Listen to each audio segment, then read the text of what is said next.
You had John Schneider on the Danny Angelon show this morning and asked him about the process of trying to get over kind of that one and done in the playoffs hump, and this is what he said. Well, I think it's a combination, right? So so you have to stay true to your process and your team building philosophies, but yet also that entails knowing what the landscape of the National Football League looks like.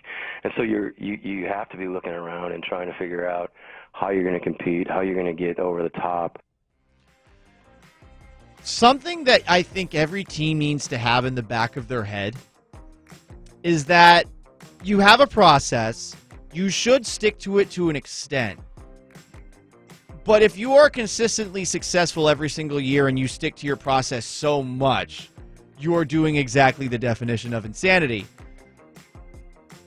I don't know that the Seahawks are necessarily repeating the definition of insanity year in, year out, but I would compare them to a couple of other teams that have had plus quarterbacks and had similar levels of success over the past decade. I think the Pittsburgh Steelers are in that conversation. I think the New Orleans Saints are in that conversation.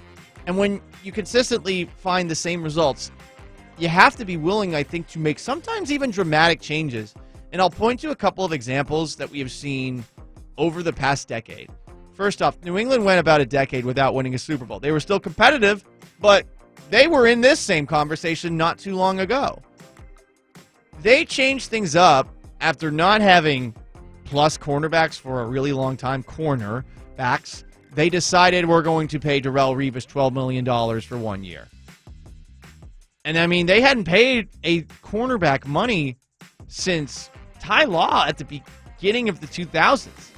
And guess what? When they did that, I mean, that helped them get to the Super Bowl that will not be named. Stephon Gilmore they invested in a couple of years later. He got them their the third Super Bowl of that run that they went on. And then take a look at Denver.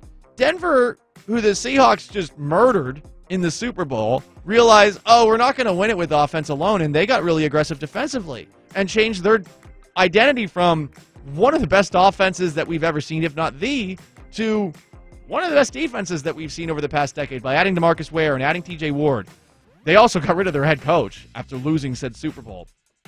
They dramatically changed in one offseason. The Chiefs did it once with their defense a couple of years ago after losing to New England in the AFC Championship game. They win the Super Bowl the next year. This year, they lose the Super Bowl, and now they're firing their entire offensive line. Sometimes those dramatic changes are things that you need to consider, and the Seahawks have definitely made some changes this offseason that we can dive into a little bit later, but none of them have been particularly dramatic. And maybe that's the direction that they need to go.